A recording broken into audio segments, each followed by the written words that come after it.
நமது ரசினூர் பகுதியைச் சேர்ந்த அருமை பெறுவர்களே, அன்பு தாய்மார்களே, எழுச்சியோடு இங்கே கூடியிருக்கின்ற இளைய சமுதாயமே, உங்கள் அனைவரையும் இங்கே இன்றைக்கு சந்திப்பதிலே நான் மிகவும் மகிழ்ச்சி அடைகின்றேன்.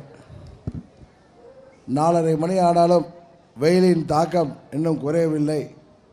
இருந்தபோதும் இவ்வளவு ஆர்வத்தோடு பெரியவர்களும் தாய்மார்களும் இளைஞர்களும் இங்கே வந்திருக்கின்றீர்கள் என்றால் அதற்கு காரணம் தமிழகத்தை வாட்டி கொண்டிருக்கின்ற இந்த துரோக ஆட்சிகளை முடிவுக்கு கொண்டு வர வேண்டும் என்பதற்காகத்தான் நீங்கள் அம்மாவின் உண்மையான பிள்ளைகளால் இயக்கப்படுகின்ற அம்மா மக்கள் முன்னேற்ற கழகத்திற்கு ஆதரவளிக்கின்ற விதமாக இங்கே வருகை புரிந்திருக்கிறீர்கள். இதே தெய்வம் அம்மா அவர்கள் இருந்தவரை தமிழ்நாட்டில் நலன்கள் அனைத்தும் பாதுகாக்கப்பட்டது. அவருக்கு தொடர்ந்து நீங்கள் ஆதரவு அளித்து வந்தீர்கள். புரட்சி தலைவர் காலத்திலிருந்து நமது மேற்கு மண்டலம் என்கிற கொங்கு மண்டலம் அம்மா புரட்சி தலைவருக்கும் அம்மாவிற்கும் அனைத்து இந்திய அண்ணா திராவிட முன்னேற்ற கழகத்திற்கும் ஆதரவான எஃகு கோட்டையாக திகழ்ந்து வந்தது. அதனால்தான் அம்மா அவர்கள் மறைவிற்கு பிறகு பன்னீர்செல்வம் சரியாக செயல்படாத காரணத்தினால் அவருக்கு பதிலாக நமது கொங்கு மண்டலத்தைச் சேர்ந்தவர் பதவிக்கு வரட்டும் என்கின்ற நல்ல நோக்கத்தோடு நமது பொதுச் செயலாளர் இதே அம்மாவின் 30 ஆண்டுகால சகோதரி தோழி தாயாய் இருந்து அவருக்கு பணியாற்றிய நமது கழக பொதுச் செயலாளர் தியாகத் தலைவர் சின்னம்மா அவர்கள் எடப்பாடி பழனிசாமியை தமிழகத்தின் முதல்வராக்கினார்கள். ஆனால் முதல்வரான பிறகு பழனிசாமி அவர்கள் ஏற்றி வைத்த ஏணியை எட்டி உதைக்கின்ற விதமாகவும் உண்ட வீட்டுக்கே ரெண்டகம் செய்வென்ற போலவும் நடந்து கொண்டிருக்கின்றார். அவர் பதவியில் அமர்த்தியவர்களுக்குத்தான் துரோகம் செய்கிறார் என்றால் அம்மாவின் தொண்டர்களுக்கும் துரோகம் செய்கிறார், தமிழ்நாட்டு மக்களுக்கும் துரோகம் செய்கிறார். விவசாயிகள், நெசவாளர்கள், அரசு ஊழியர்கள், ஆசிரியர்கள், மாணவர்கள், இளைஞர்கள், மீனவர்கள், அமைப்பு சாரா தொழிலாளர்கள் மற்றும் வியாபாரிகள் என அனைத்து தரப்பினரும் மத்திய அரசாங்கத்தின் தவறான பொருளாதார கொள்கைகளாலும் அவர்களது தவறான திட்டங்களாலும் தமிழ்நாடு பாதிக்கப்பட்டிருக்கிறது. ஆனால் பழனிசாமியின் அரசாங்கம் மத்தியிலே ஆள்பவர்களுக்கு கைகட்டி சேவம் செய்கிறார்கள். எந்த மோடிக்கு எதிராக அம்மா அவர்கள் 2014 குஜராத்தைச் சேர்ந்த அந்த மோடிக்கு உங்கள் வாக்கா, தமிழ்நாட்டைச் சேர்ந்த இந்த லேடிக்கு உங்கள் வாக்கா என்று கேட்டு ஈரோடு உட்பட 37 தொகுதியிலே அம்மா அவர்களுக்கு மாபெரும் வெற்றி தந்தீர்கள்.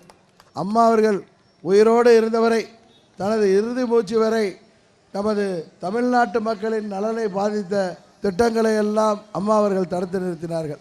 ஏழை எளிய கிராமப்புற மாணவ மாணவியர்களின் கனவு திட்டமாகிய மருத்துவக் கல்லூரியில் படிக்க வேண்டும் என்ற கனவையே இன்றைக்கு தவிடுபொடியாக்கின்ற நீட் தேர்வை அம்மா அவர்கள் தமிழ்நாட்டிலே அனுமதிக்கவில்லை.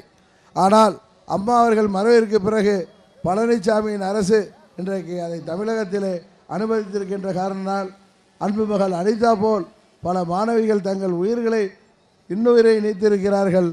கிராமப்புற ஏழை எளிய மாணவ மாணவிகள் இன்றைக்கு மருத்துவக் கல்லூரியிலே சேர்வது என்பது எவ்வளவு மார்க் எடுத்தாலும் அது முடியாத பகல் கனவாக ஆகிவிட்டது.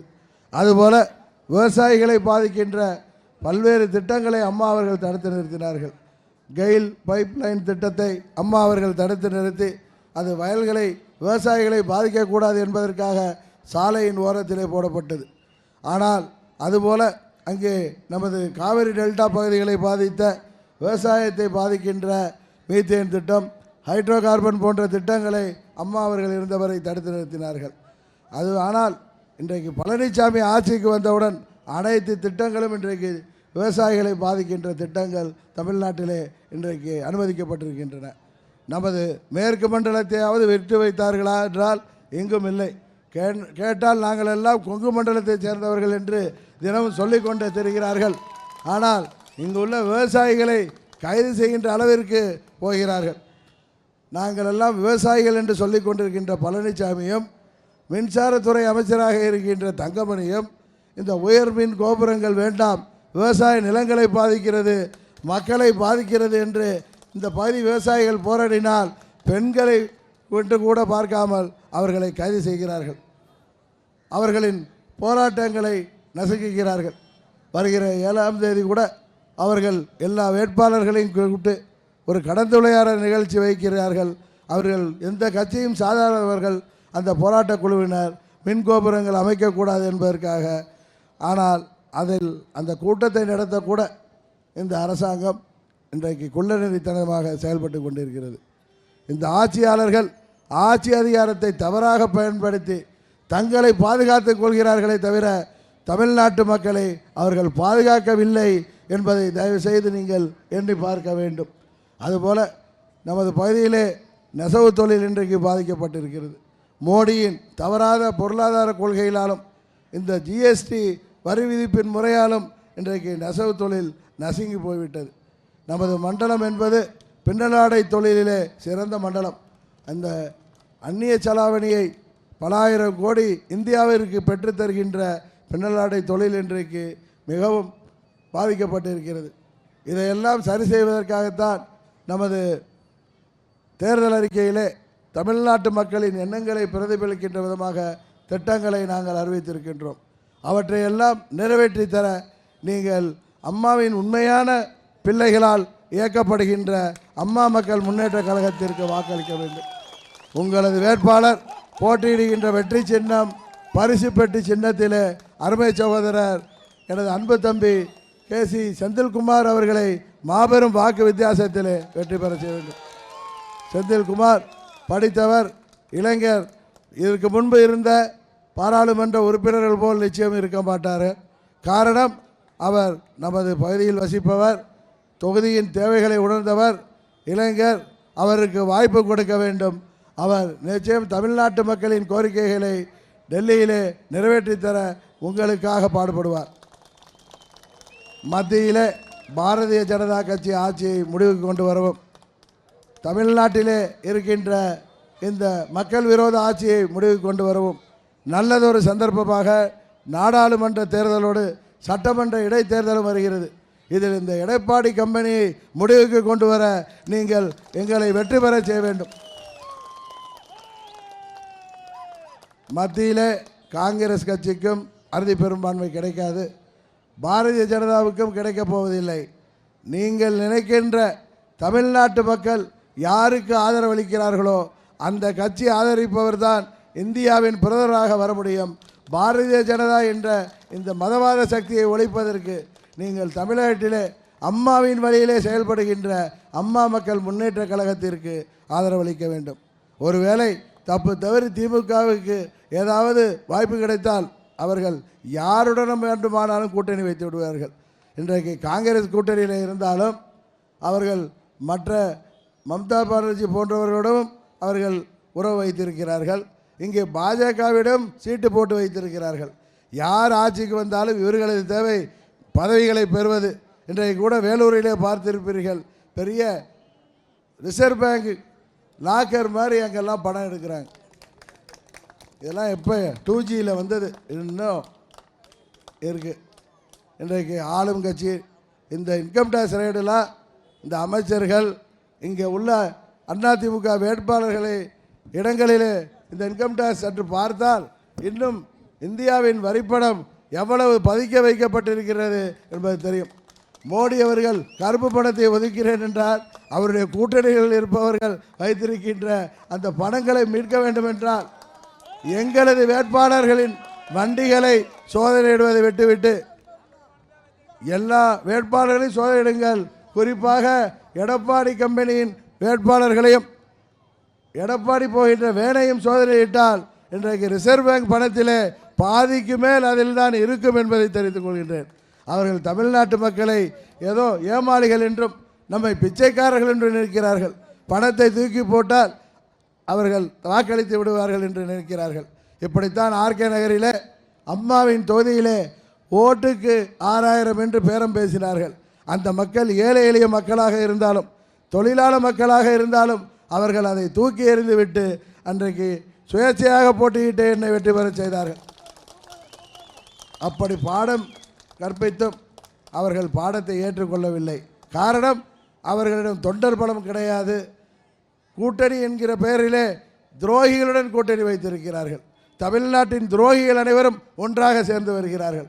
அதுபோல் இன்னொரு கூட்டணி தெரியும், திமுக கூட்டணி. அதன் சாயம் இன்றைக்கு வேலூரிலே வெளுத்திருக்கிறது. அவர்கள் பணத்தை நம்பிதான் அவர்கள் தேர்தலிலே போட்டியிடுகிறார்கள். உங்களை எல்லாம் விலைக்கு வாங்கி விடலாம் என்று அவர்கள் தேர்தலிலே போட்டியிடுகிறார்கள். தயவு செய்து நீங்கள் எண்ணி பார்த்து வாக்களிக்க வேண்டும். தமிழ்நாட்டின் நலன்களை கடந்த 5 ஆண்டுகளாக அம்மா அவர்கள் மறைவிற்கு பிறகு அம்மா இருந்தவரை பாதுகாக்கப்பட்ட நலன்கள் கடந்த 2 ஆண்டுகளாக எவ்வாறெல்லாம் தமிழகம் இன்றைக்கு சீரழிக்கப்படுகிறது. மோடி அவர்கள் தேர்தல் வந்ததும் எதுக்குள் 10 நாட்களுக்குள் 4 முறை வந்தவர். அதற்கு முன்னர் எந்த ஒரு பாதிப்பு வந்த போதும் இங்கு வரவில்லை. அது ஓகி புயலாக இருந்தாலும் சரி, நமது கஜா புயல் தாக்கமாக இருந்தாலும் சரி, துப்பாக்கி சூட்டிலே காவல்துறை 13 பேரை அங்கே குருவிகளைப் போல சுட்டு கொன்ற போதும் சரி, மோடி அவர்கள் வரவில்லை. ஆனால் இன்றைக்கு தேர்தல் வந்ததும் தமிழ்நாட்டு மக்களை ஏமாற்றி விடலாம் என்று வந்து கொண்டிருக்கிறார்கள். எனவே தயவு செய்து நீங்கள் எண்ணி பார்க்க வாக்களிக்க வேண்டும். அம்மாவின் வழியிலே செயல்பட்டு கொண்டிருக்கின்ற அம்மா மக்கள் முன்னேற்ற கழகத்திற்கு வாய்ப்பு தந்தால்தான் தமிழகத்தின் நலன்கள் பாதுகாக்கப்பட முடியும். யாரிடமும் எதற்காகவும் சமரசம் செய்து கொள்ளாத இயக்கம் அம்மா மக்கள் முன்னேற்ற கழகம் என்பது உங்களுக்கு தெரியும். அதனால்தான் எங்களுக்கு சின்னம் கூட ஒதுக்காமல் அவர்கள் அலைகளைத்தார்கள். உச்ச நீதிமன்றத்தின் தீர்ப்பின்படிதான் இந்த அருமையான சின்னம் அம்மாவின் ஆசியோடு பரிசு பெட்டி சின்னம் நமக்கு கிடைத்திருக்கிறது. நமது வேட்பாளர்கள் கடைசி நேரத்தில் தான் மனு தாக்கல் செய்தார்கள். உச்ச நீதிமன்றம் தீர்ப்பளித்த காரணத்தினால்தான் நம்மால் இன்றைக்கு ஒரே சின்னத்தில் போட்டியிட முடிகிறது. நாங்கள் மோடியோடு அவருக்கு சொல்வது போல் கேட்டிருந்தால் இன்றைக்கு ஆட்சி அதிகாரம் பழனிசாமி கையிலே இருந்திருக்காது, எங்களது கையில் தான் இருந்திருக்கும். ஆனால் பதவிக்காக அலைபவர்கள் அல்ல நாங்கள். அன்றைக்கு நமது பொதுச் செயலாளர் பெங்களூர் சிறைக்கு சென்ற அன்றே நினைத்திருந்தால் அவரது அக்கால் மகனாகிய என்னை பதவியில் அமர்த்திவிட்டு சென்றிருக்க முடியும். இன்றைக்கும் நாங்கள் மத்தியில் ஆள்வர்களுடன் சமரசம் செய்து கொண்டிருந்தால் இந்த கட்சியும் ஆட்சியும் எங்கள் கைக்கு வந்திருக்கும். ஆனால் நாங்கள் அவர்களிடம் என்றைக்கும் யாரிடமும் எதற்காகவும் சமரசம் செய்து கொள்ள மாட்டோம். மக்களும் அம்மாவின் தொண்டர்களும் தான் எங்களது முதலாளிகள். வேறு யாரிடமும் எந்த அதிகாரத்திடம் நாங்கள் என்றைக்கும் அடிபடைய மாட்டோம் என்பதை நீங்கள் தயவு செய்து எண்ணி பார்த்து நமது வேட்பாளராகிய அருமை சகோதரர் செந்தில்குமார் அவர்களை நீங்கள் பரிசு பெட்டி சின்னத்திலே வாக்களித்து வெற்றி பெற செய்ய வேண்டுமாய் பணிவன்போடு கேட்டு விடைபெறுகிறேன். நன்றி, வணக்கம்.